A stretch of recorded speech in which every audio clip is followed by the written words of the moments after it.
Yes. Yes. Yes. Yes. Yes. It is coming. And I'm cross wherever. Umpedade I'm cross wherever. Unkoswade I'm cross wherever. Yenyamina wa maya wadin wa cry ye boy ya hobai ye tipeja for no. Wakacha was Psalm 46 verse 10. See, he says, be still and know that I am God. I'll be exalted among the nations. I'll be exalted in the earth. Nanimo nyamunti. Ebesi ye. Said the baya nanimo nyambeda ni wedinti. Onwa kasa be peja. Nanimo nyamunti. Wanimu ngwase da. Nanimo nyamunti. Enkunim die baya wodia. Mediane Kwame Minkah. Dwabo Ase ni e. Ewo TVXYZ. TVXYZ Ghana. Or Facebook Live. Power 979. Or Facebook Live. XYZ Broadcasting. Or YouTube. Ghana for you na ye nyina aba. Ya bo data. Ya be dwindwin ye ma ho. Enche bia be kwa ho no so na me de ukọ.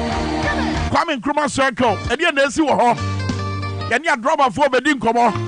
Ya ni omo kwotira trotro mu tazimu, ubamu e be di nkomo. Minia Papa Max wo butu osisi e. Bedu ba kwa National Cathedral. Bedu ba wura de kwa so e wa pueye mantam. A year 6 March parade no. And somebody His Excellency Nanado Danko Akufo-Addo di tuja. Oh yes. Bedu ba kwa Ghana mrasho bedefie. Bedu ba kwa Ghana asenibia. Bedu ba wura Ghana dom. Bedu ba wura amanfo afiefiem. Eti ananim ntu kwan wate. Ede ye tu kwan wo show yi so. Na bote diato and said the baya yemai no ebe si ye said the baya yemai no ebe pega ade ba kwa minim wo bi mu a me wo gidie wo nyame mu se wo baya magana and say wo magana nko se ye mu enti da da ni da nyina no ono ankasa fa kwaniasa hodo so eyiyi nsemu pie said the baya wo gana ni no wo de wani behuru wo de waso bete wo de wano beka na wo abra sa no ma wo nyina be so mu no ebeba be yetumi asa tumi no wo ye kabi mami kabi amamu no emra na ma ho kwan se obedan na di wadwenkyere kwan so efa kokromoti so wo kire wo mu a esefata se o meso man ni mu no ma be so man no di o man na kọ nanim. Thank you. Come on, say Kashegbe you come on kase na ani e. Come on. Nanu ya na rubber for the betu dwa. So mo ba betu ahyenketua de ma dey a enoma boa ye den spare parts boa ye den akwan ne nye fa ngo boa kosoro abanye na adwen se wodi sa de no hudwuma. You see, why you contrary to what President Akufo-Addo e kan nura say. They say no more mudi agugu akwa mo dane na nche bia ye sikasem no e ba be si ye adroba for ne say sa enche bia no. You've had the past 8 years to deal with the situation. 8 years in here. Mr. 7 getting to 8 years in here. Akwenya no Ghana for the amount. Say your money ye na no ma bomra from. Want to be anya. So sorry another one no. Oh na Ghana esi ye. And as I say ye the normal be bra tutu akwa mu. Ya bo adwuma cha ban bia. Da bia na do ma no. And as secretary force as secretary de ebe kosoro. Wa hanchiche mo aduasa. Asenkafo so mo de ye asenkatria de no ekosoro wa hanchiche mo aduasa e de na droba foka enya asase ana obuka say ne day the 7th of March right after Independence Day eno be hye sa de na say enya asase ana e de na passenger foka e de na droba foka Papa Maxi ebutu Kwame Nkrumah Circle echebi abekwa ne chani ane na kasa yene ne kasa wie na bre kakra wo ma mema kwan na so afre ne wa kire wa adwen wo sade e ho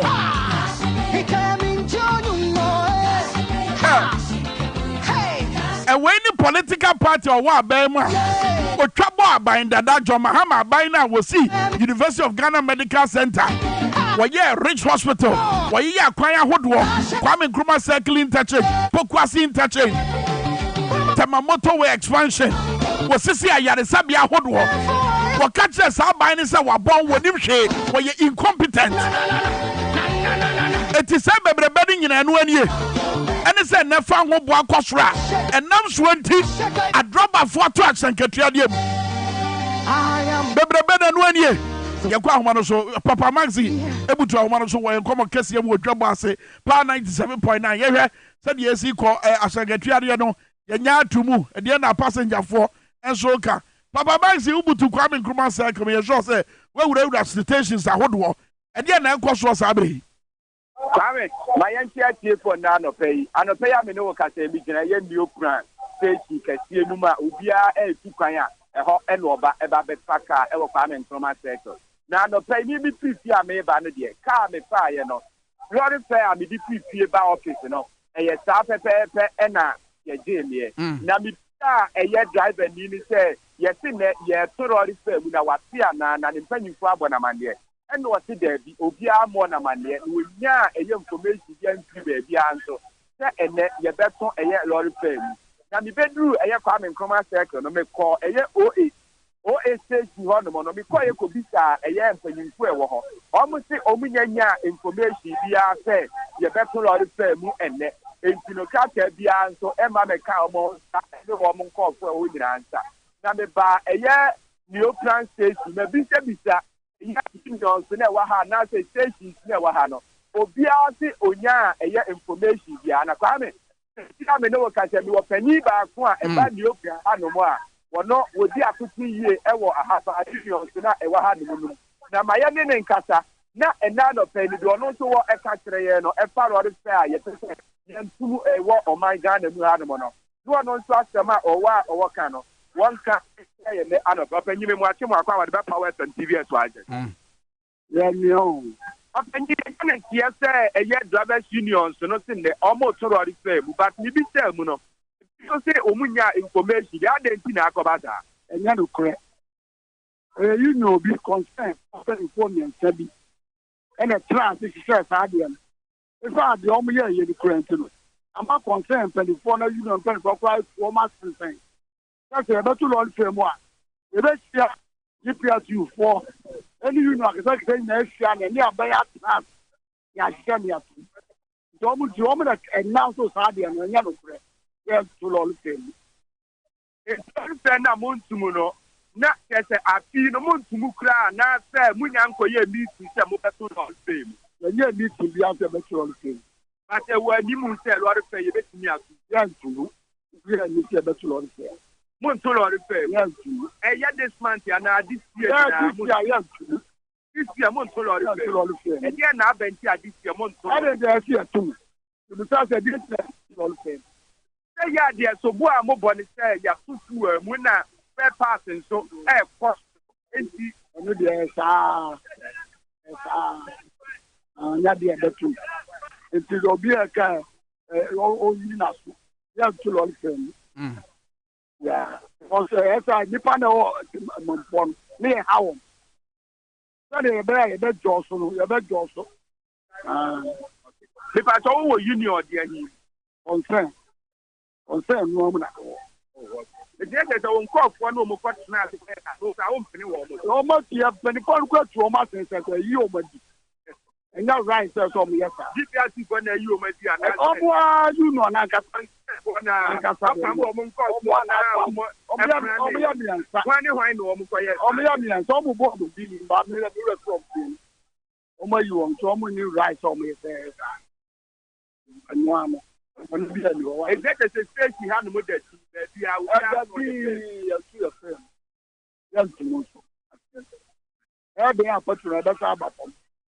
apart from an accommodation, almost a cost of but a member for many years. Now we can do the cost of almost many Sundays are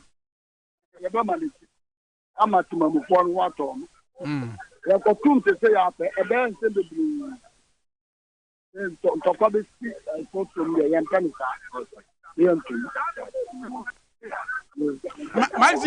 Maxi, something in car. Nature saw over Chidia pass. Wo bodo betima sa ba fom na no nyina so ye de yi e na spare pass bo no so eno so sa arechemo wo se e wo se ye manage na ye nya boase to na ye hunu e ye temamufo mobo no sa hu mobro no hefa de free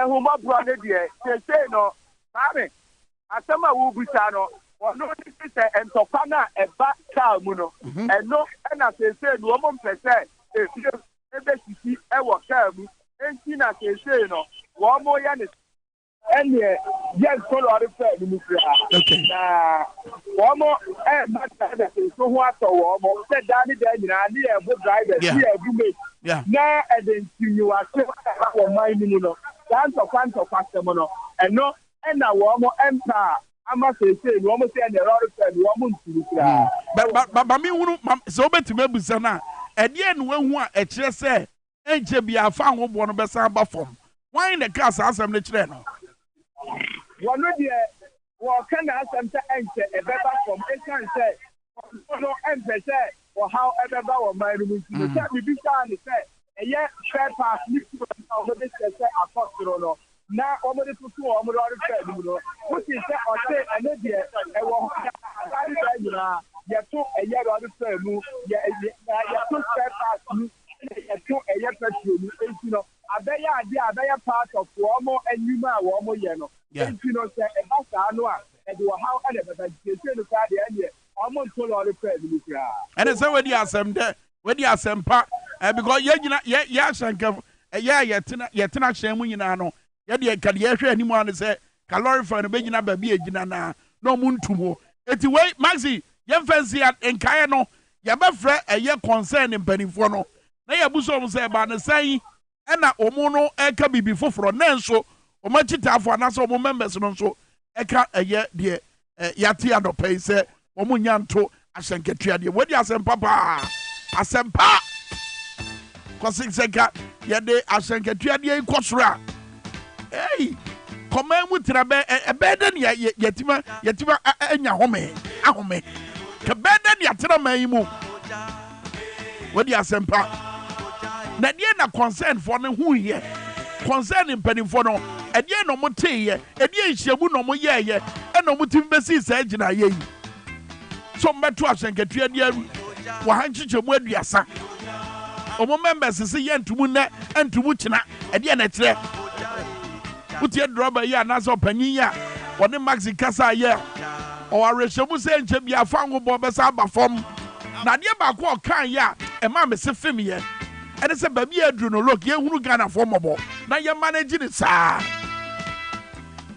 ba ye beti va tena memu wa abra mpanimfo ama no ma dan ye butuo na yakoso manage ni saa wa abra no ma bo kosoro ye be koso manage ni saa wabra spare pass bo koso ye be koso manage ni saa wabra yakwan nye na koso sese ye ka ho no ma ye be koso manage ni saa asamsebe ye komo kase ne ye de bere mo no eche bia gudi mu nsemo ba Roger Emmanuel the sports monarch why crado esiesi e be na Ghana ye so far all African games no da be na be chance ye e na achira asa manfo agya ho nsem ka ho ana emengua na mayi mani afiri ho Roger Emmanuel the sports monarch why crado wabra bono nsia pounds meduanan num e bono so pepepe wa wie agudi mu nsem bere nie Roger Martin to say anopa yi Kwame Minkah pana so to say anopa yi nyame na don ma ye kuram ene nkura ni bi nko school ye the holiday no asa aka omo etu ye pani na wutiem ya wo wa kwa match pass ni bi ko kwa adwuma mu ene ejuma for that ene school for that to the fee achacha for na bia wo so betene that's right nti omo de sanity we ejuma ni ene holiday kwadwuma ene holiday sorry free pam kwadwuma ene smart kwadwuma ejuma da na all African games say say o kan no e bia asase am fa asase na so far no you say Ghana tennis team no say new man say oh yes ye yi the TV so oh yes TV station man what wo TV so I say you mudi anya TV so na edi ejuma o meti ase ba na make say ye yi the TV so na authorities no LOC for the ejuma man for ye cancel publicity no for me ye can crofo nyindi let say can man for nyindi even sub media committee o Martin no omun said the jamusu promises said mo omun nyina say aka one day pe o na ahase bibia promises bia di ba omu bibia anya mai anyway even pitches no oko hockey pitch you do say oko hockey pitch a theater I say ball and this yo wow anyway preparation there and that form I mean very well but boy come on there na ekọ.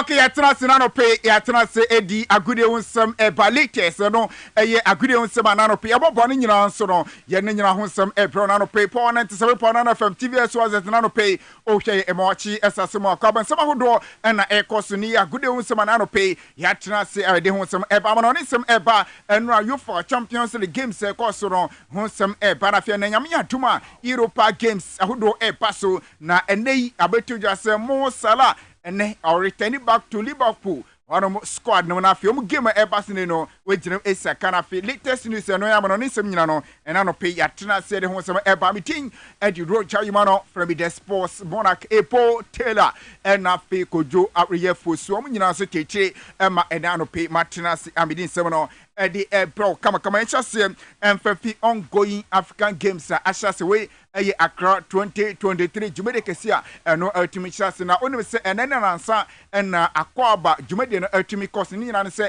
amaya wodo mo abapie ma all African game airbus nyina no empenefa tenase emaye we kama pa no eye akwaba event no ultimate etija se nyukire se de jumede no ashase na nyame atuma ochina na official open ceremony no ebetimi abaso na fe jumede no etimi ashase na sa na onim se jumede no crowd anya ashase dada na eyada event ndodo na gusua no ekosie pa na nei abetuja se eyade a tennis de oman Egypt omo ena som everything kan tennis no nyoma yeden ekoyie pa edimo sanse umremu North Africa dia ade North African teams no nyoma ekoyie pa especially uko tennis men single ade nyoma ekoyie pa edimo medals no omo ena ewini dodo na yie pa na uda woni kirem Egypt ni abrante fane Mohamed Asa Omar wano ultimate agi gold medal edi ama Egypt man na fe umrem awo silver no so na se no se Nigeria ni abrante a ye fere se Quadri eye Haruna wono so na watumi edin kunem awo silver no mo wono so afa wono so eriko na fe bronze medal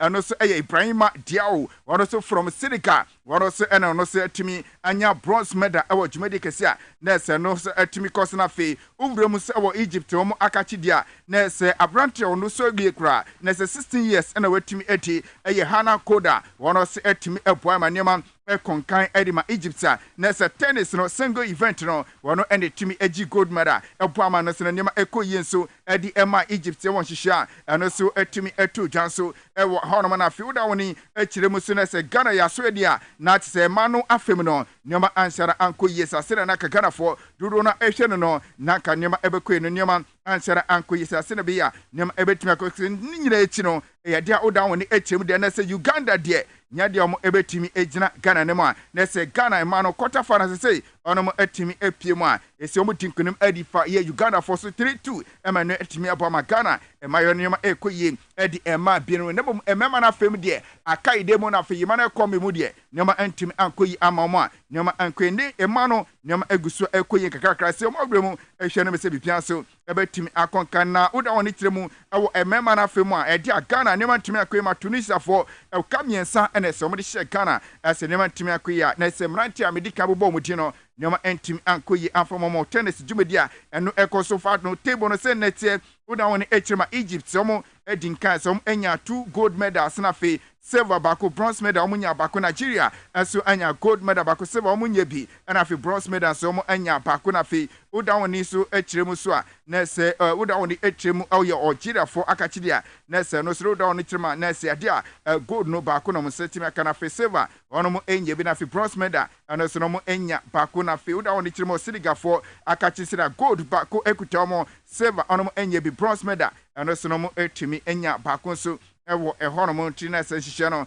sabape na hosem asi etie efa no all African games juwedi a eno so ekosnyame atuma eyade a swimming competition no eno so ebetimi so ahyase na onim se yewrem ewo soccer ochina ena official open ceremony eno so no ebaso na ochina onim se nyame atuma eyade a the Black Princesses of Ghana ono so ejina kono ewo jumede kesia eno ebetimi akaso ewo soccer emano akachi Cape Coast ena nyame atuma se jumede kese na epaso na oda woni echirima sei na fixtures na hosam asi etie na onim se Nigeria for ani Morocco ebetimi edi awida so wochena na sa game na eba se 8 pm na sa game na ebetimi abaso na enwechi so onim se ade echi a na afi Ghana ejina kono a omoni Ethiopia na ebetimi abo no se 8 pm na sa game no na so ebetimi enso abaso na afi eyade sa da krona no na se oman Tanzania enso ani Uganda enso ebetimi edi ahye so ntiwi na se no eye mana fame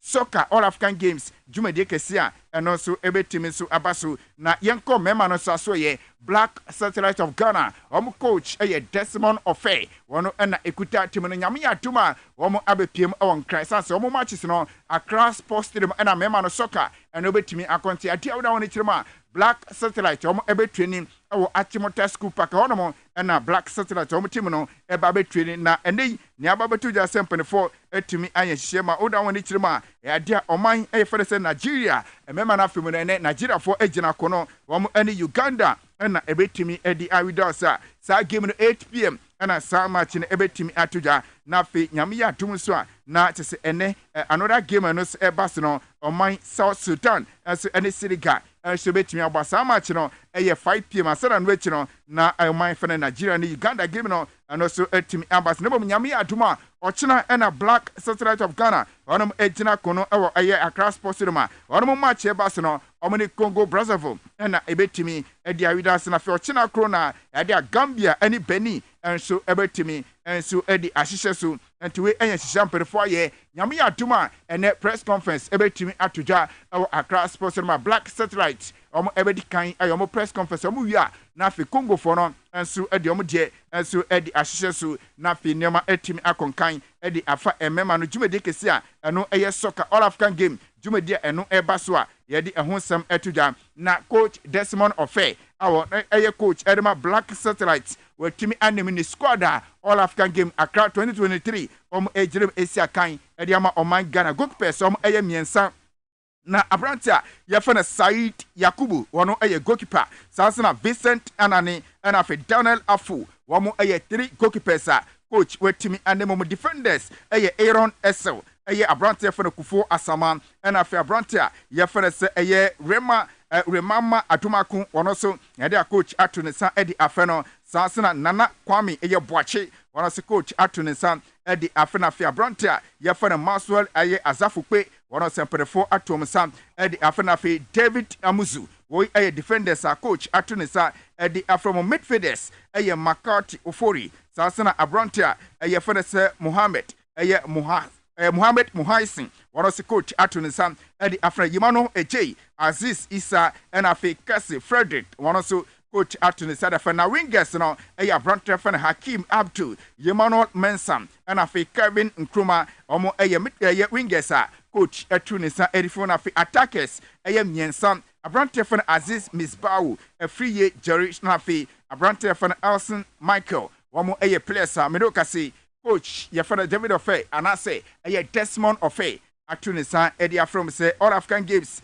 mema na afem Black Satellites omo na ekwako jirem apo ejuma na afi bibians akoyi edi ama Accra 2023 jumade kese anoso ebetimi so abasinchiwe eye sema efie no eno se epa yede ahonsam etuja na yemfi eye Accra 2023 na fiemfa ni enchiremu awo jumade kese a eno eba so Paris 2024 Olympic Games na onim se Ghana nanka ye boxing team no omo awuremu awo Italy na komukwakoresa kanema betimi akonkan na fi Ghana yetumi anya qualification ya betuja ani se abrantie for na Theophorus Pakpo Alote niema entimi akoye ema flyweight eno eye 51 kg no niema entimi akoye ma se ono ana ono tumi dinkunum 50 awo onenemo decision a ono etimi advance wawrem awo quarter final awo hwene me se bibia so ebetimi akoye serwa no achi na abrantie makona ka Ghana for ni dan siye pa eye Samuel Techi a ono tumi konya meda edi ema Ghana awo mra ewrem so awo dwumade kese a ano tumi toja awo Japan no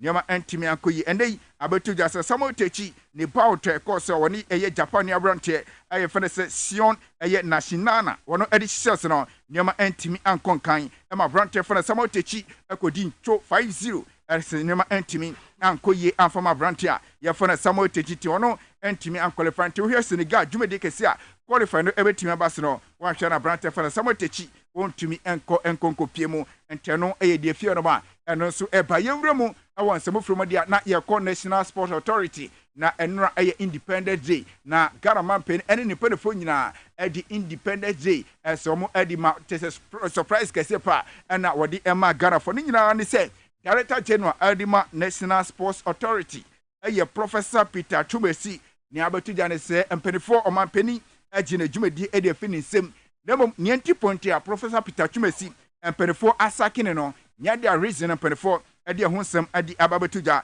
na enye ono nko a na empenefo etumi epam ne sa se woda oni ekirem awo Central Regional openi ono so eye National Sports Authority penia na so ono so awo Central Region openi fene Alestieku woro se empenefo ejane kwan na afeyima no apia woro so owuremus ewo Kumasi a woro so yopenia na se Kumasi National Sports Authority Ashanti Region sa penino ena ono so no ehwe so ade ono se empenefo apam no ena afe owuremus ewo Northern Regional mame efere se Alasa wono so empenefo ejane kwan Salamatu Alasa ono so empenefo etumi ejane kwan afi ko voter regional openikese ono so eye National Sports Authority penia na so ono so no ewo voter region ade ono so empenefo ejine dwumadi ede finisema ono so empenefo etumi so apam no ense no eye nsema hodo a eno abotuna na afi changes ahodo a empenefo aye ede efa National Sports Authority wono mjumadi omodi na wonim se Professor Peter Chumesi wono ebe hyase ebe Director General Edima National Sports Authority 2019 after penefene Robert Safo Mensa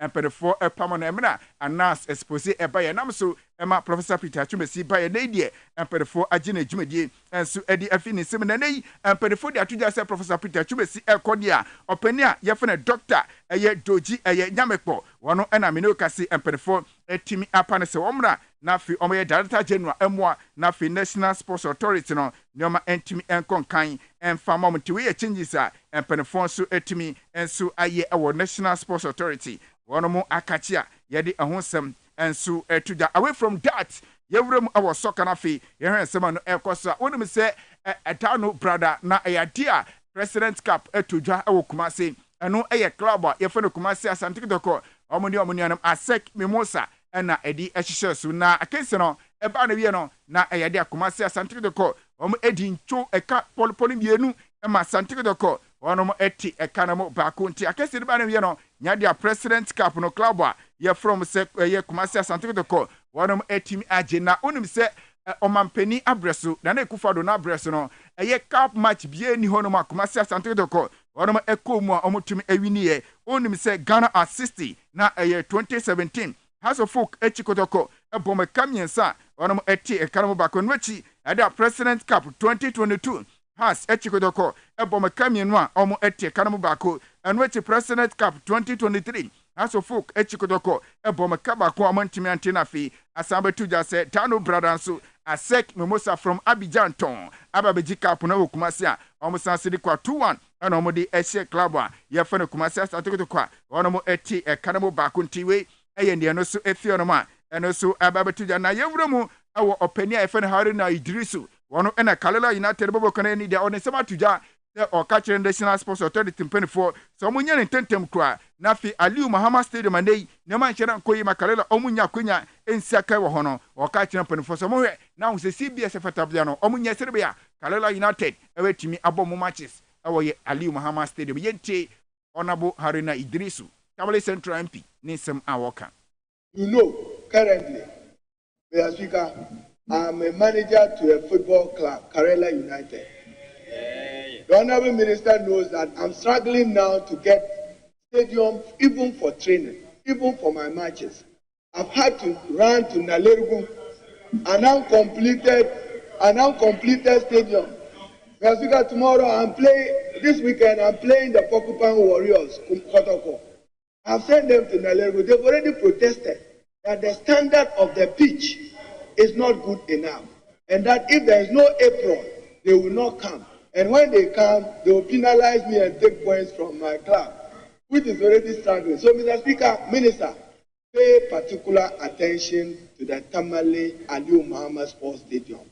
It is in such a deteriorated position.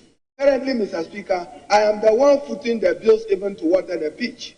I am the one doing it in the last few weeks because of the state of the pitch. I need a stadium for my matches. I don't have it. So you are not encouraging private sector people to go into football. Mr. Speaker, I'm in it with my colleague, the Minister for Employment, Mr. Atriman. He's doing well.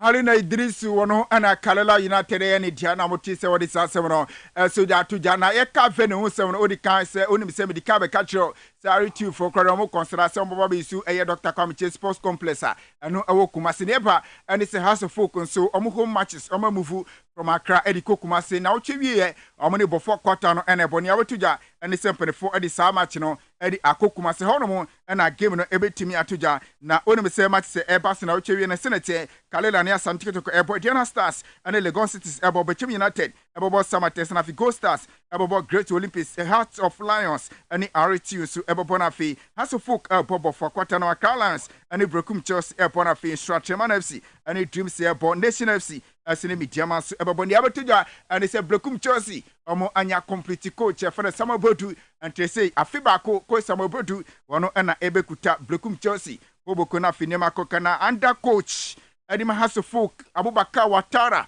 has a folk playing board no uda on the HM leadership why changes na ni abatu jan say nearby and say has a folk new captain Abrante for the Kofi Agbesima wano and has a folk new captain assistant captain and so Richard Atta and a third captain and so every team Kevin or say SB and to Shishia has a folk new coach no one also Eddie Abana Manonito Nafi Masorisena Jumediaka Atwasua. You for Champions League only say a brother 2 games and a course. Emma Rare so said that a trauma Paris and German Ebo Macabinwa, Homo eti ekanamo Pakona Fe Bayern Munich, a Shekamian Sa Emma Lazio, and so entimi anti enra. Who hear you for Champions League games outdoor, and no etimi Costa Senate Man City, a Shekamian Sa Emma Copega, a Kanamo Etimu Bakona Fi Real Madrid, and so Telefine RB Leipzig, and also Ekoye 1-1 and so on nyame aduma Europa League games kakra Barca Sporting Praha ebetene fene Liverpool ebo Roma and so ebetene fene Brighton Hove Albion and so ebo na fi Karabakh ebetene fi edi Bayer Leverkusen ebo Olympique Marseille ebo Villarreal Benfica ebo Rangers na fi Freiburg and so ebetene fene West Ham United ebo AC Milan and so eni Slavia Praga and so ebetimi edi ahihye suntuwe nyame aduma ene games outdoor eno ebetimi abaso yenyina weso na no pay ye dia gode unsem de esi Kwame Minkah krado a Dwabo Ase na na to aso meeting e di Roger Yimano from the sports monakebo tela kojofosu omutechi nyame adoma 12:30 eni yenhia awo power 97 wanana from se yedi mosi yakramo. All right, Roger Medase so dia gode unsem abre na no pay with Dwabo Ase el power 97.9 afenso TVXYZ and then so yegusu aye cheska 1000 Ghana cedis. Yabokwana to Magana this year mienu star 274 hash star 274 hash wo dial na utwa ubedi mo Facebook live mo kwaso na munche dwumadi because ane ye tu kwan pa wa bra ye bebo ye tonton sansan ye beko Ghana seni bia ye beko National Cathedral bia na ye yes ye be si National Cathedral no ye bebo awura omampanya so ye be sa konra kofodua ye si wo ho ebra na 6th March parade ne kwaso o my Ghana bakwasem no ase ye pesi ye to be free ye kofa be free baby edi be shem sa de ni free he ni ayu kwe otu eye kane attorney general wo ye MPP ni mapa bagadangbe association no won na o manim o madwa live papa wasabia mampanyi nanado dankwa kufuado ekwakafa owura tete kwasho odi koko ba o my Ghana wadi koko free Fernando Po eba o my Ghana ye basa asem so Alex Prince Medase Saudi achi all the way from the United States of America blessed sun 2 p.m. Asante Mampo was say ye nyina ye mo mpaye ma o my Ghana if say no man kwaye and check as come honorable Joanna Apia Jumo former Ashanti Regional Deputy Minister way free at 2 p.m. Asante Mampo ho Seidu Isaka say good morning Power FM. John Kwakusabi say good morning. Listening and watching live from Denmark. Ohineba Chum say the power station, best station ever. Tanko Rahim say Bra Kwame. Nanado has totally failed 100%. And Ghanaians are going through hardship Kwame. And ya grobin yedie. I want you power my Ghana. na message was free Ahmed Awal a year Abdullahi Zakaria was good morning Kwame sa papa na mo ne kasa free lorry stage wono na dwen kire no wotwa ko baabi me se Kwame me gina lorry station ni mu bi me gina lorry station ni mu bi was papa ne kasa just MPP communicator wotwa tro Kwame wo de first time baabi ensuo nka asenketua de no mbetum wo de hwe we a message out there about Shamaba Edina Binya. Was it ow Ghana penye Ghana wedding fear diosianso wano penye Ghana penye eti Ghana penye eti dia pana ya wa ya deba hwa ya ho Razaka Devio said nice one Power FM Komensa Pillar 2 also Dr. Baumia is a gift from God to Ghana. Edward Ashon said Kwame good morning. Tanko Rahim said Baumia is not any gift to be Master Jaisa Trona Ucha ono. Alex Vincent Sabacha Bishop Kwame good morning. Hey Bishop Idia. Gideon Sharif Anyas Sharif Mete won kache memwachi wudi ya no pay. And Professor Hamza Moro also me shoma free cantonments prisons barracks mo pwejuma fantastic station. Abusia mo kwaso afa messages remra na wabra wutie na wohwe tonton sansan no me se share na mansansanka ena ya wonsem kapa banope me kafo little George Elshop e dia ma e bibidro bia wo pato bia bawura ho little George Elshop e dro tatahwe bia tu yade ase bia a wo pato bawura little George Elshop en kan kowa mixture e ye pain reliever e ma oya bia wo fam e free ho e sanso ye bamba wo wapom Upa food supplements ahodoɔ ata bowura little George Elshop Upa 3P garlic mixture ata ɛyɛ little George Elshop Dominion herbal powder otombi wɔ Mr. Q otombi wɔ Hola herbal mixture otombi wɔ little George Elshop na little George Elshop ɛwɔ Tema Community 5 or the PV of being roundabout and the Presbyterian saw down in them from 0243 140 213 0243 140 213 Little George Elshop and your shop keke obawa your best answer mawa na montu ahodo obetiwetu a ebeboa mo apomodensem akɔnanim common chances here na senchani besi abusia me kwa bia atamu chuku na twen ye dan ho aba ye ba ye boy tonton sasa mo abo Facebook and a Facebook YouTube XYZ broadcasting making sure say what share say kopem say be so obi aso o my Ghana because and some na yeba be ye piano pay a chenda yeba.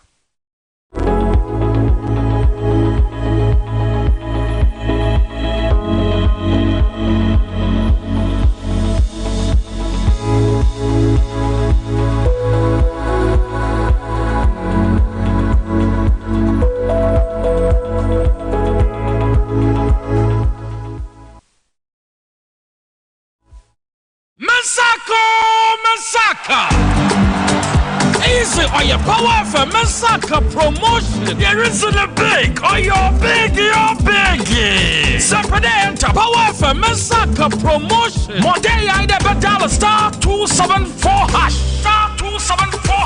Area net choose power effort. Now select a number of drawer and put in the draw Krubia 5 Ghana cedis pet. The more as a rush draw them and stand the chance able to marry in a big. Hey, you're big.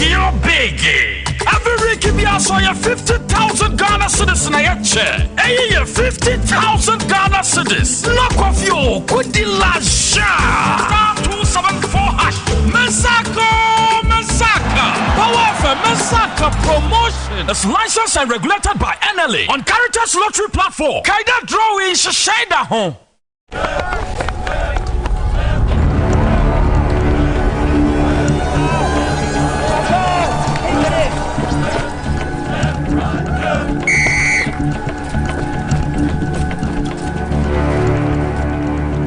We are one man short. Should we invite him?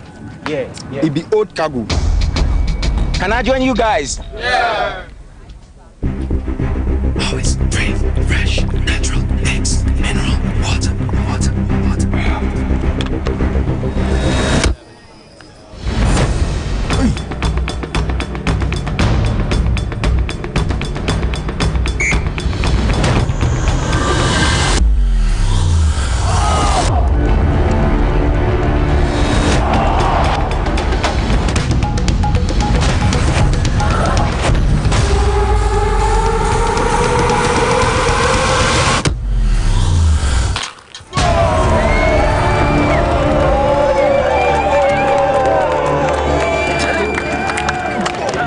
You still got it. Always keep hydrated naturally. That's my secret. Manufactured with the primary aim of preserving nature's finest minerals necessary for a healthy mind and body. X Natural Mineral Water. Simply natural.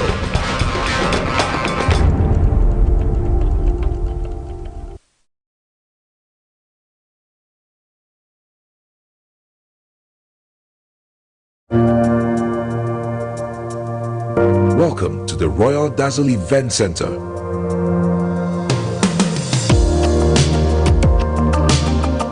With a lush and well-maintained lawn and garden, you are assured of the best serene and comfortable atmosphere to organize all your family and social events. Live the royal moments here with friends and family. The hosting capacity of 600 to 800 people makes Royal Dazzle the most versatile of places to host weddings, parties, funerals, conferences, concerts, and many more. Create your memories with us. Call us for inquiries on 055-814-8585 or 024-620-2144, or pass by and speak to any of our friendly staff. Locate us at Myjohn, close to Zoom Lion headquarters. Royal Dazzle Event Center, creating memories.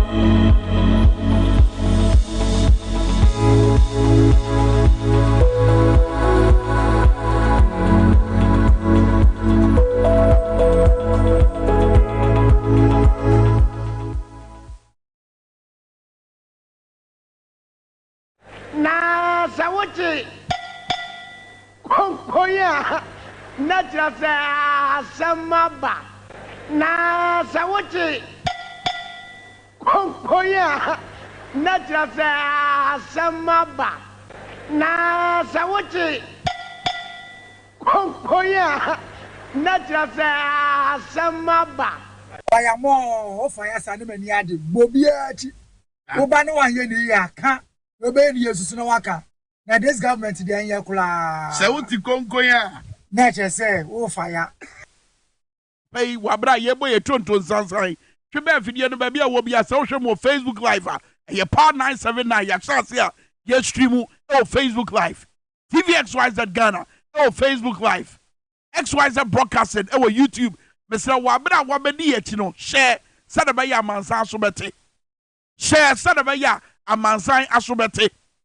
Ye tie Ghana na nefa ho bo akosoro. Spare pass bo akosoro eno obo wura dwom na akoto no ma da ne da nyina de akire de asa nyina na eno ma bo akosoro all because amemwo na ye share ye bo se ye de be ma Ghana fo no enye no ne ehuni etise nra wo independence parade wo woni na ne nyina achi to a wo tonko ne nyina achie a ne ho kani first lady Rebecca Kufuado wo ye Ghana fo adom de ne sa pre no nyane no wo sa de ne nyina achie no de twa ye nsurum twa ya wo ene se o my Ghana bakwasem na wo se ye bo ho ban no ene ye man panyin na nado danko Akufuado a wa ma o man na sai basa no enu mu no de ne nsa ewura wo tutu bi ena ode bi free baabi di hyem e be ba nkomo no so.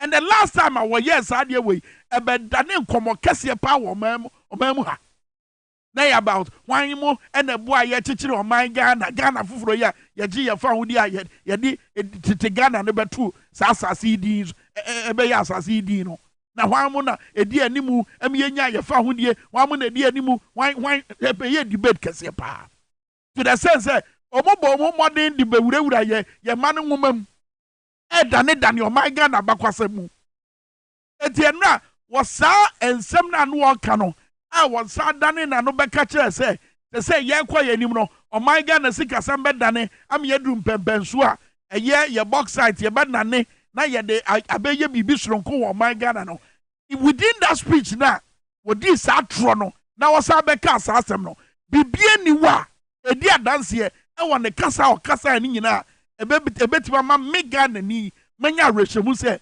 ampampa na ni bresam na no woka no edi na koso me pese wutie his excellency na nado danko Akufuado titiri wo ye Ghana ni ebere na uko suku na ye civic education ebere na uko suku na mo ye social studies empo uko ntoaso suku uko ye history wo de so anye no ma we kura mpo a simple Google search ebe mo ahuru ensem afa owura tetekwahye ho tetekwahye a wode koko free Fernando Po ebe o man Ghana enne koko ya kane ne yeti bebrebe na Ghana nya so mfaso yi ene andananado danko akufodo sa koko bebrebe na ne yeti no ese so abafom ama koko akuafo aye mobo eti wa bra wa ma akuafo aye mobo no so abakosem anke de be hoahoa ye ho no e de oye no tie we.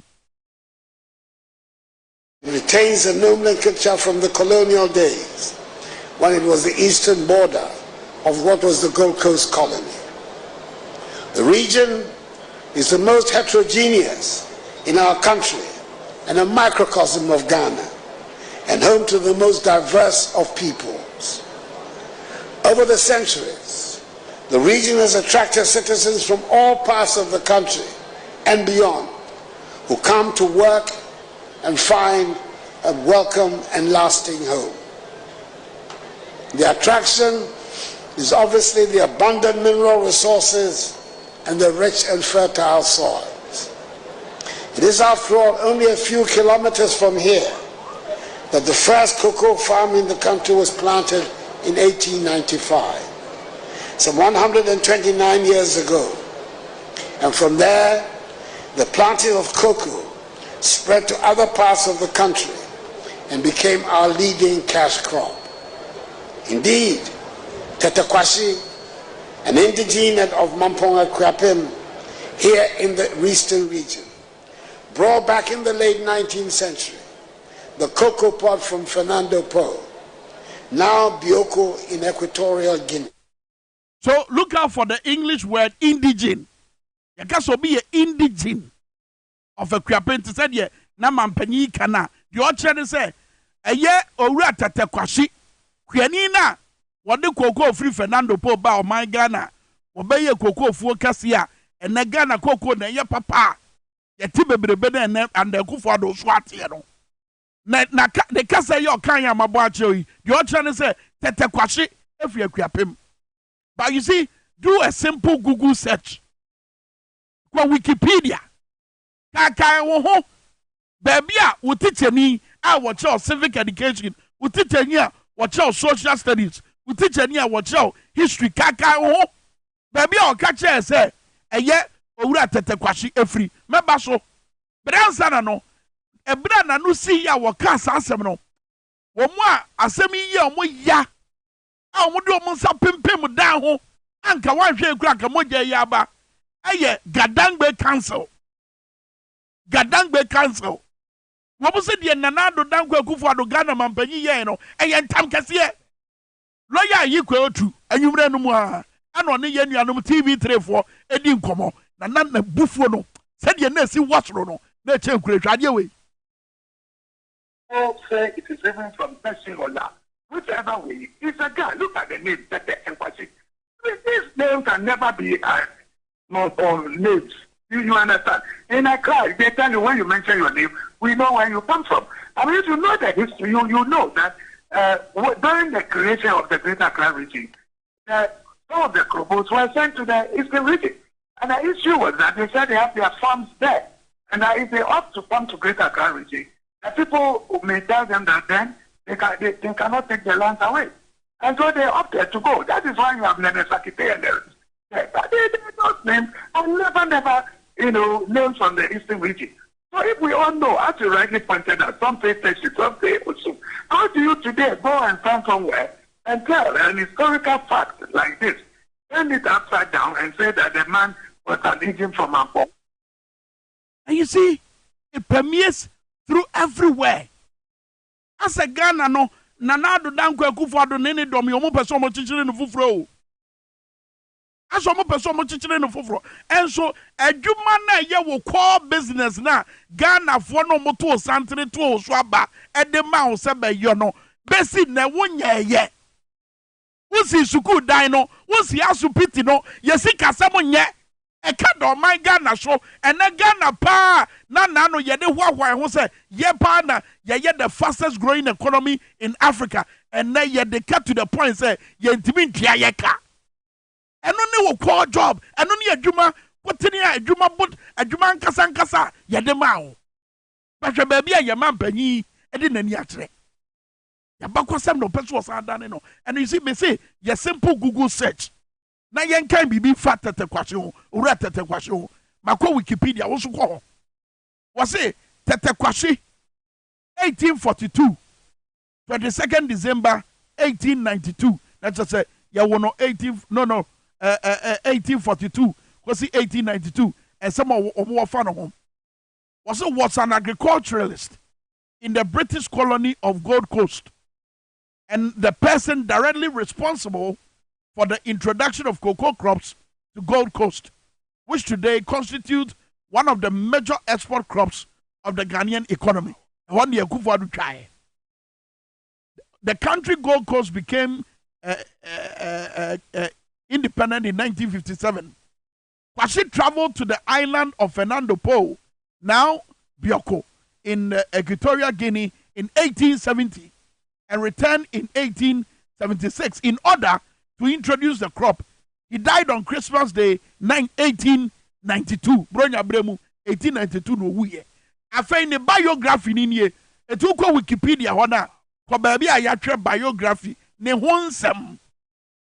Tete Kwasi was born in about 1842 to a farmer from Teshi known as Aye Mlekubo. Mamodini Yamufanchame. His mother was known as Ashon Fio from Labadi, both hailing from the Gadangbe ethnic group. It is out here a year Honorable Ayiko to Akane no ye Attorney General, or young people ni mapa. Was say a dini kra with ye dini kra, and was say a can be betrayed. So a year day, and His Excellency Nanado Danko Kufado, and Yakuko draw. What can also, and you say, Bia, Nano na pow, Bawaka, what say ye nimu straight. And what Casanos one pupunity, what can the pay? Set at Kwasi, a indigene of a Kwapim. And the year Ora you go to a bufu. Granny say, be Pia, ye Pasi, Pia, and the Kwa Eastern region and Ashanti region. Now, what was up? Backwards, sorry, I was interviewing him. Said it didn't be Bia. E ye kama bibia ye de hwa ye hu bia no ye pese ye chinchina ye pia de ko Eastern region and as Ashanti region. What's your wobisa no? Maybe Ashanti. But these are his comments. These are comments I will make here. A brand non parkwasi asare ye di go bo. Parkwasi ube di ba dance ye baby a wo bia. Wobisa ye and some no kind so instructive.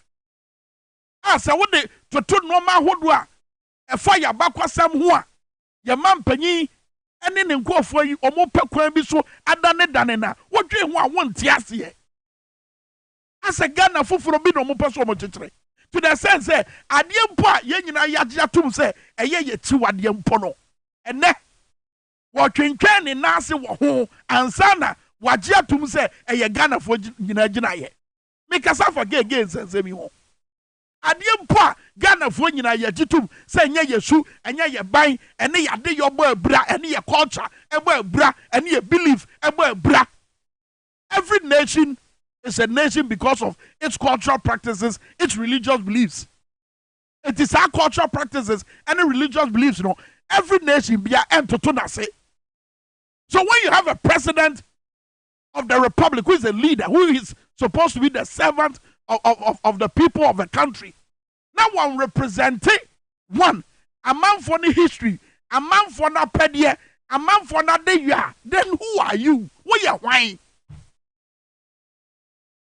A president wo kasa e was a wo kasa wata di shem woni yo wana montuo e was a jira homa temamufo na pedie e was a jira homa temamufo no o ma de yo e was a jira homa temamufo o mo som o mo enoma o mo gidie enoma o mo gidie wom ena wa wutie President Akufo-Addo speech from head to toe. representation away. Did you say history ya or person or tutonasi? Say history ya or person or distort to me. Me person was said here honorable you to pio. And then I'll read the biography again. Now for me jais as a waker. Me twama. That baby will be a what one common so. Common so. Tradia will be are you to? It is even from person or that. Whichever way, it's a guy. Look at the name, Pepe Nkwasi. This name can never be not on names. You understand? In a class, they tell you when you mention your name, we know where you come from. I mean, if you know the history, you know that during the creation of the Greater Accra region, some of the Krobos were sent to the Eastern region. And the issue was that they said they have their farms there. And that if they opt to come to Greater Accra region, the people may tell them that then they cannot take their lands away. And so they opted to go. That is why you have Nene Sakite and the rest. But they don't names and never, names from the Eastern region. So if we all know, as you rightly pointed out, some say Teshi, some say Osu, how do you today go and stand somewhere and tell an historical fact like this, turn it upside down and say that the man was an Indian from Ampo? An Indian from Ampo. Say Obi, every for instance, me free tepa, me ya santini, me tua betran crying, and I'm here, Juma one crying. I had an agasa Kwame Minkah and Granny. Young Granny, dear Bidino. That Kwame Minkah is an indigene of Accra. It's an indigene of Osualata. Also, walk around her and make her manoyame. It is impossible. Within Ejrama identity. Some penny a kind speech, and this should tell you that Mammy 200 CBB so this should tell you, say your man penny on pay attention to details. Bibia Yedeba to the Nimbia now what to call. I was say can be true. Have gone on the days, John Mahama, President Mills, Jerry John Rollins, or more ministers ever cast so much or more fair cheer condition. Would you be some former ministers or make catch? Yes, John Mahama and Opetutu no afraw. Now will be so some offer with ministry home and said your best casano. I said one on a year you ministry home.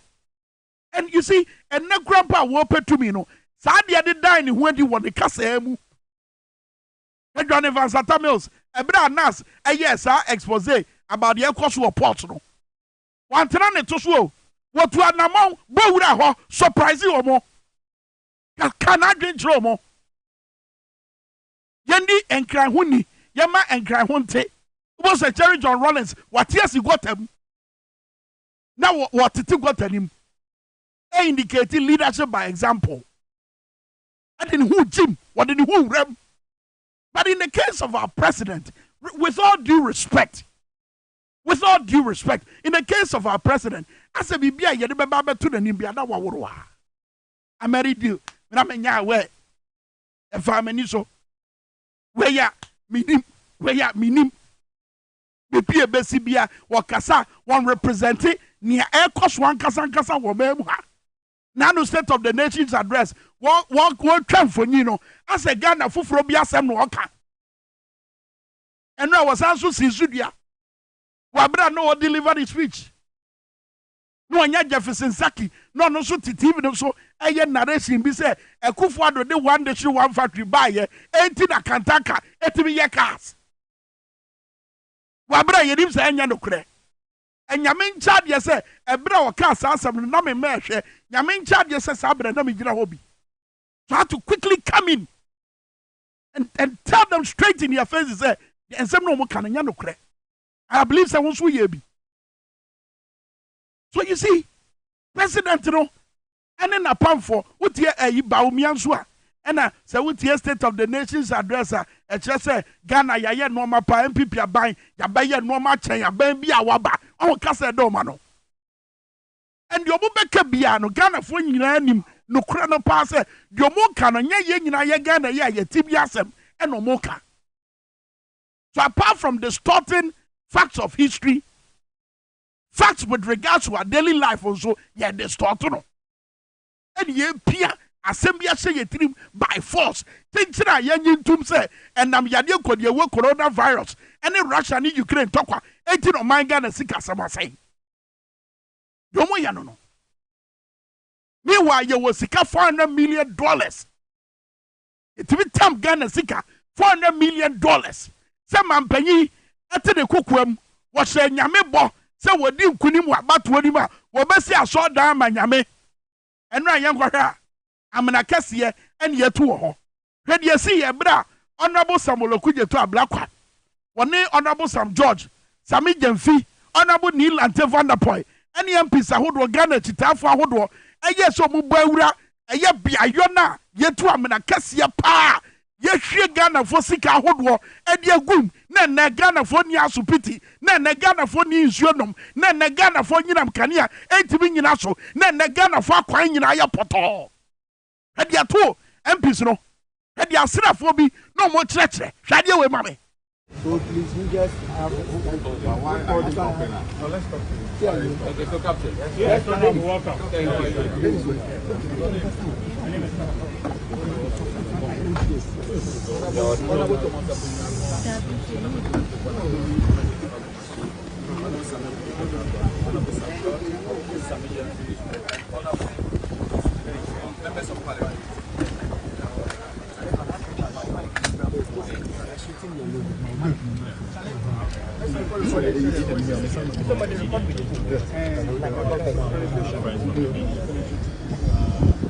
Taxpayer funds sunk is 50. The president told us that the commission today.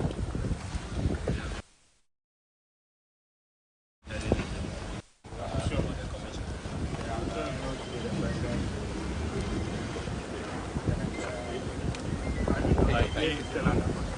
There's nothing going on. For 2 years now, we have been tracking Yes. I don't count. I've been a part of that.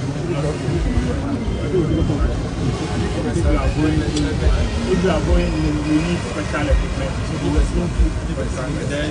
I don't know. What's your rank? I don't know. The captain.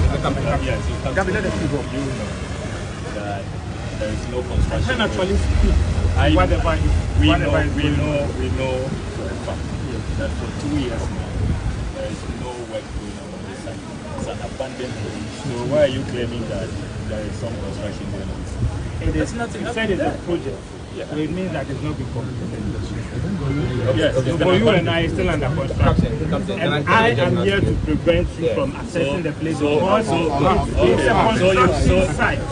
whose instruction? Who sent you to prevent us from accessing? Because that's the point. No, Captain. You are with the Signals Bureau. I see your parent from Birmingham, right? Yeah. Okay, fantastic.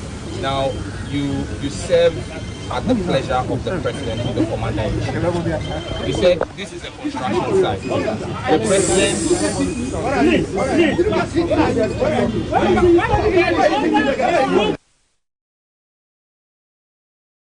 It is Abre now.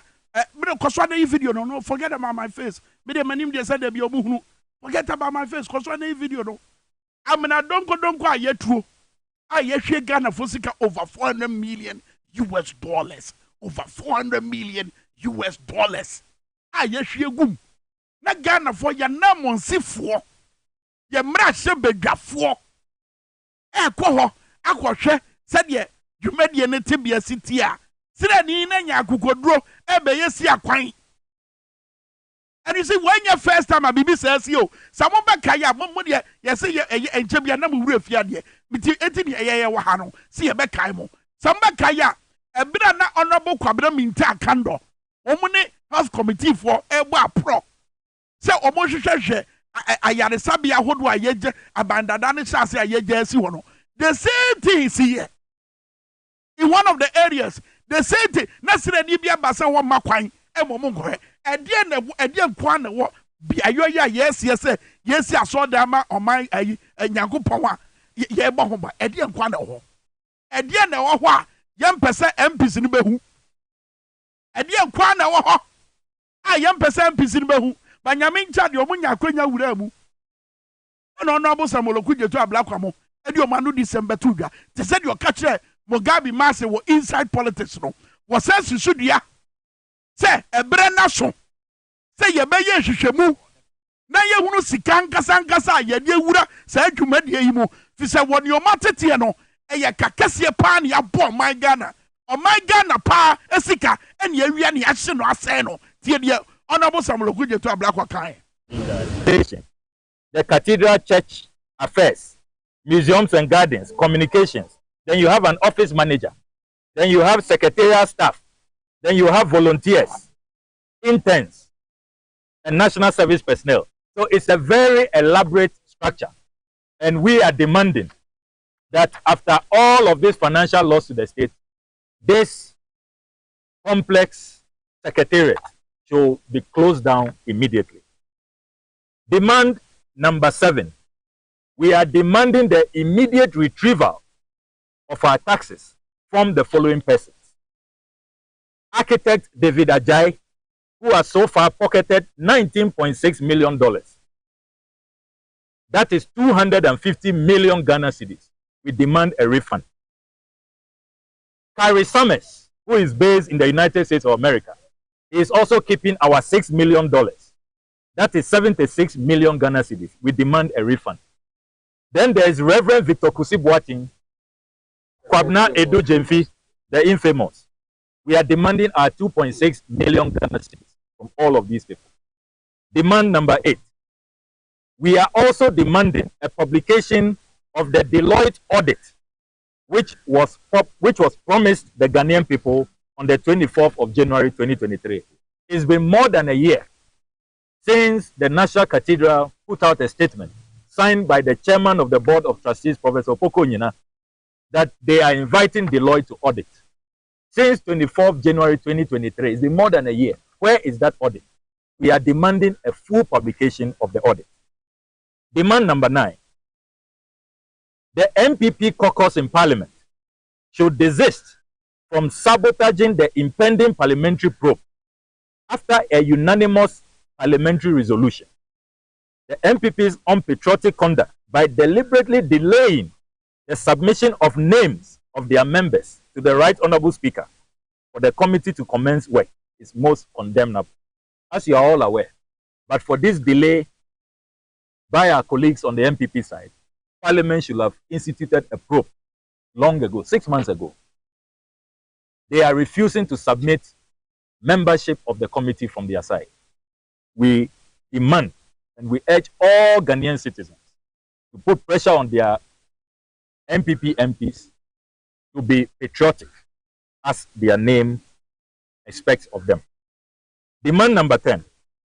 We are appealing to Shraj to expedite action and publish the outcome of their investigations following my petition to them on the 16th of January 2023. Demand number 11. That the Board of Trustees and the National Cathedral Secretariat account for all private donations so far received. We note that they are still going around demanding Momo contributions. Every now and then they are still doing adverts, demanding private donations. We ask that they account fully. They have never accounted for that. In the same vein, we are also demanding that they account fully for their infamous United States of America operation. They have never accounted to us how much they have raised from the United States of America.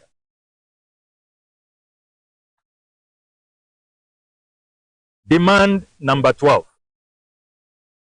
We are calling on all the prosecutorial institutions to immediately commence the prosecution of all those who have caused this gross financial loss to the state. You can't spend $58 million to only dig a pit. When Bishop Dag Heward-Mills was resigning, he said he is so embarrassed that after all of these taxpayer withdrawals, all he sees is a pit. Bishop Dag Heward-Mills, before he resigned, he expected that the state will act. Before Pastor Otabil resigned, before Archbishop Duncan Williams resigned, before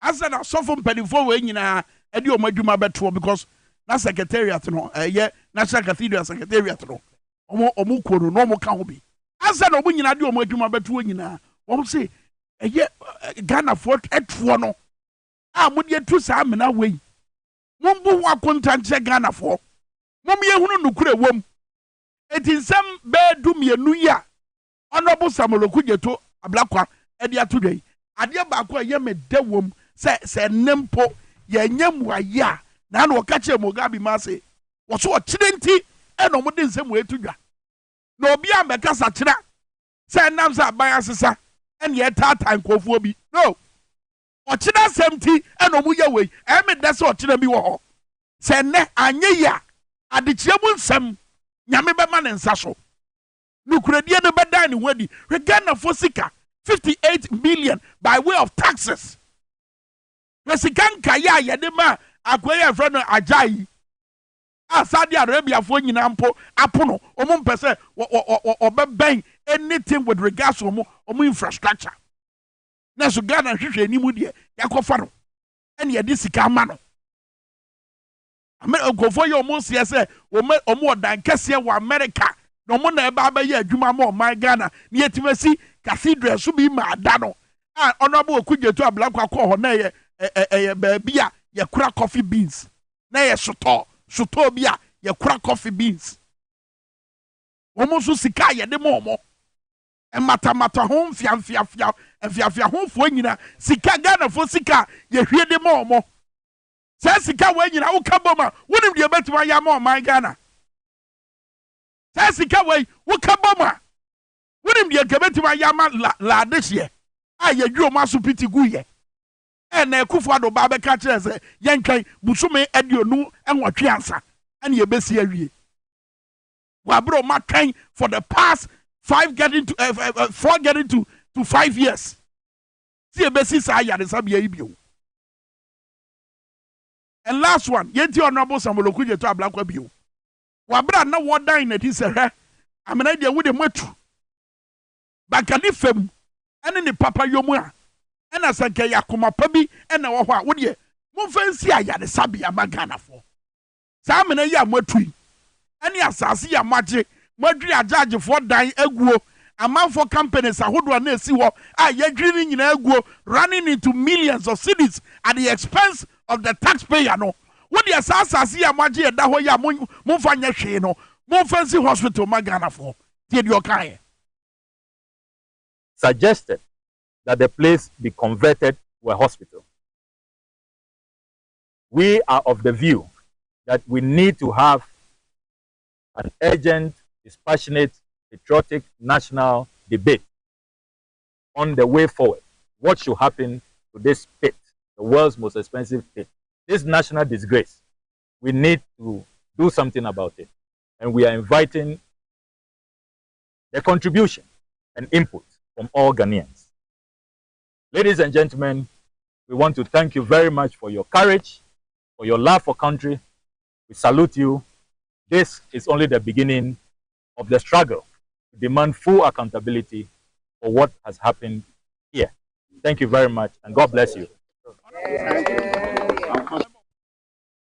Not on empeso ono na ate ne nsem no wabra wodan na di wo bia yo ya yes National Cathedral nenso amna kese pa na yetu a ye hwe Ghana fo eto de agum wabra Ghana fo ansre wabra Ghana fo anya ntum ye fo so ye chimiensa ene ye hwim ye sika free yensem kenofori ata na di animu ena nanado endoso ye nanado jitu mu se ye hwim Ghana fo sika free omonsem na ye fa nkosi saade we ye fa nkotu sa amena we eti enra 6th March ana ye di o my Ghana ye fa hodi afofida no ena honorable Samoloku Jeto Ablakwa ne dom e ka say look enkwasum bia ni wa e chen said ye yesi say o my Ghana sika enkwasum bia ni wa e chen said ye yesi hwie o my Ghana sika etugu kwa enkwasum bia ni wa e chen said ye yesi hwim o my Ghana foto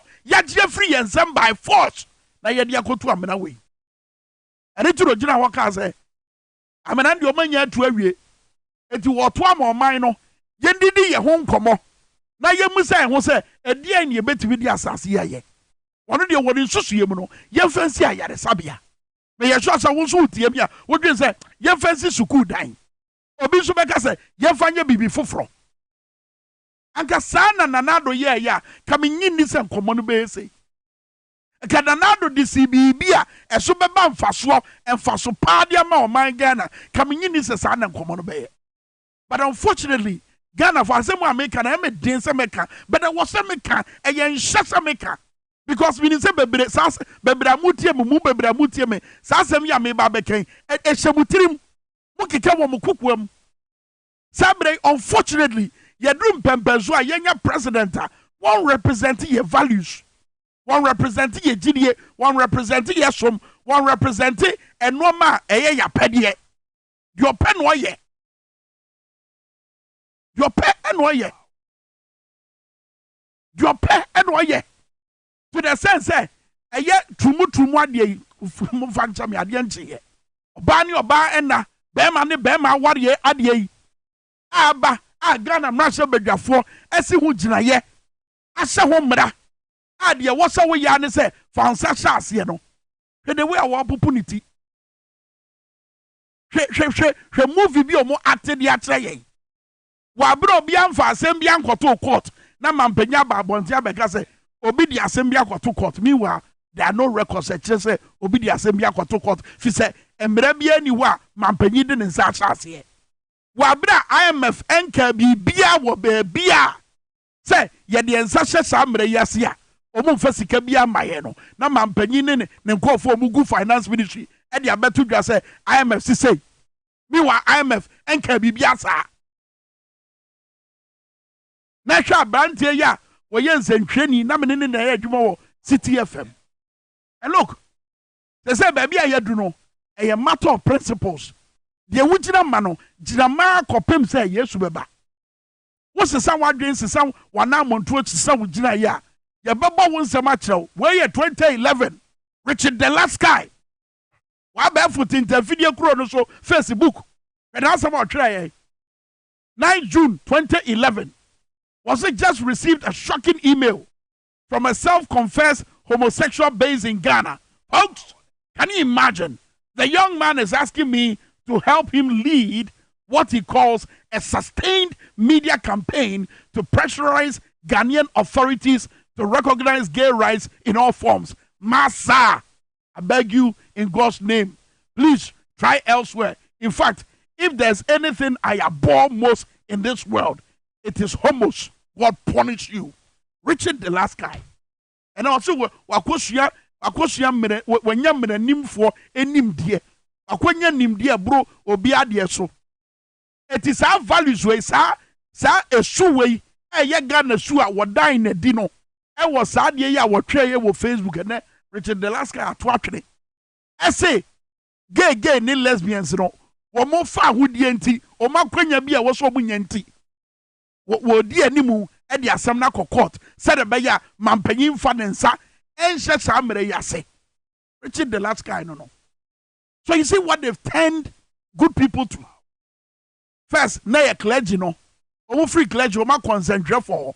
And the yemi yasabre ni se kasabre te said ye osofo the chairman Emma Pentecost Council te said your kind no kasabre mama mo home so ejina Jubilee House.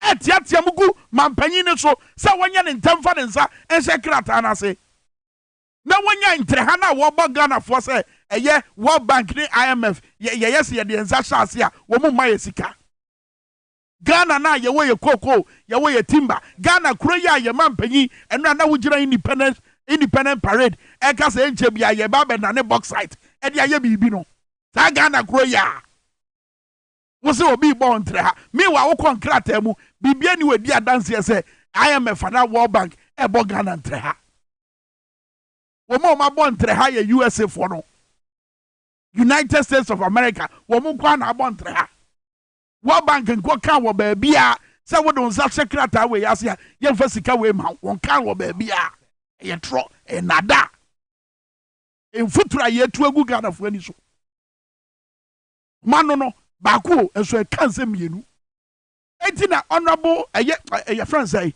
Malik Basintale was it be ade baku eye ne nwanwa ene say honorable Amin Andam a wɔyɛ obi a wɔyɛ muslimuni na wɔsan so free atifido mantem wɔsɛ ɛyɛ ne nwanwa so ɔbɛtwerɛ krataa every finance ministry a ɛdan na di sɛ wɔno saa homo adeɛ yi wɔta akyire anaasɛ wɔgye tum wɔsɛ ɛyɛ ne nwanwa as obi of free northern Ghana a saa adeɛ wɔyɛ akyiwadeɛ ne wɔtima twerɛ krataa ɛkyerɛ sɛ wɔta saa adeɛ wɔ akyi Malik Basintale kan wɔ TV3 hwɛ adeɛ mame.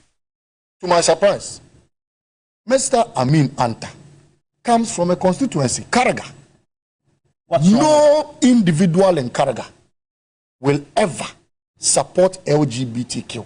And if Mr. Amin Anta wants to be the first man, I would come. I read this is Mr. Amin Anta's letter. If you read the first introduction, the first paragraph, he says he, Amin Anta, in collaboration with the Director General, the Commissioner General of GRA and his deputy, the governor and first deputy governor, took a decision that it is inappropriate for Akufo-Addo to sign a bill, to assent a bill that has got to stop a man from marrying, a man from marrying a tree, a man from marrying a cat, a man from marrying this bottle, a woman and woman getting married, and he, Amin Anta, the member of parliament for a very religious constituency like Karaga, decides to take such a decision. You see, I may decide to forgive Reverend Ami Shaddai. He's a pastor. And interestingly, he sat in this meeting and his name has been clearly enshrined that after deliberations they had together, Alhaji Amin Anta, MP for Karaga, Reverend Ami Shaddai, a renowned religious man. As for Addison, the governor, we know some of them. I mean, I can't tell what his fate is. But at least we know the fate of these two people. And they sat there and took a decision that a man and man are free to get married. Woman and woman are free to get married. Look, Roland, our love for money in this country will lead us into a state of Sodom and Gomorrah. How so? There was once a king called Bera. Bera was the man who who caused the wrath of God on the people of Sodom and Gomorrah. And Bera did so because of his penchant love, excessive love for material things. He decided to subscribe that man and man should get married. Woman and woman should do whatever they want to do. Man should get married to a tree. And that was how God in heaven stormed the city of Sodom and Gomorrah. We will not allow Mr. Akufo-Addo to be the bearer of this country. So long as I live and all my life on this earth, I may decide to tolerate him on anything. But I tell you that I won't tolerate. TV3. Malik Basintale, a deputy national communications officer, Emma NDC Amanyo Kun was say, the end of one, and it's Alhaji Muhammad Amin Anta. Wobekasa wone sofo Amin Shaddai. Wano no wagiare, wano no ebra so so obekwa na homigiam, won koye, no da so giregyina yani so, woda so edi mfasodie every year to ho no. Tom betina se, no ma betwe krata we. Ne nkyase pefe ni se, wo mo je oba ne oba aware yetum. Be ma ne be ma aware yetum. Wo se ene nwanwa che bibia. Na wo abra me de nkomo no ba na wieye no. Yentie said ye osufo. Ghana this year wo osu. Said ye omosiesia afem. Afọ man Ghana ho. Se mfie duosia nso ni na so ye ni bibia de hwawaye ho. Mfie duosia nso ni na so broni kokko tian ya na ye ho popo. Tie wen. What time nkanya permanent residents. Anya nye overthrow. Yentu won yenye se a. Ebi no se nkaya ye do akire. As a brand and Kromachas, you could see what he did. Or your name up, Empire Sense, Buacoso Motema, a tech, name up, one amateur. And it's up to now. We're not a tuno. We saw Bay idea 1 year. We saw best on yet. And then my ancestors from the independence I say up to this time. We are seeing the darkness. The worker found India found it and you found it. Then when we see a dear and say, a worker say, a dear who cry, dear. Kwa bisini de nyampa. He say how kwa ya kwa ye school dine social amenities nyoma bebre ayeni nti sa nyoma no nti me fa yen sa nsi ebupi se fa hudie ndie yenya no kra ene de da bi yentimi yo normal bebre gan na ha da bia ye kan ye mpanimfo no omo kan ye we enso de be hu ane se mpanimfo no ase se ablofo no ne se di ade na e wo so no aso intimi de asa tena de me hu se 67 years no aboa ye to me de me hu hwe yenya freedom because still your mind ayedin sa nti e bompa ye say bia by next year e be say e benya 68 ye bompa ye say bia na nyama be koye because still at us now youths obia adwuma so yenya ye gusu adwuma sam nya youth ani da so nyina akọ ani so ade hunu da so nyina agya na dum eti na se obia de nani kire se aban foforo obeba no de no obeye no wonder say ne His Excellency John Dramani Mahama wabra wo ba be announce anasa wo ba be dan na di yo be na be de echi no abeye nkomo agana fo nyina ani di echi eche be be party headquarters na de esi wo ho no so ya dan na di e de akire mo na mahunu se de no ma no ebesi akọ ye gina we so na ye de tonton sansan no ato ya pa hwi amani ya maya ayo enyo ya ne wom ya peso bia ba adwabo na sibi na asambia wo ya mu oka na mamani ye kunsum yemfa mu mai motrobodo yemfa mu mai mosempa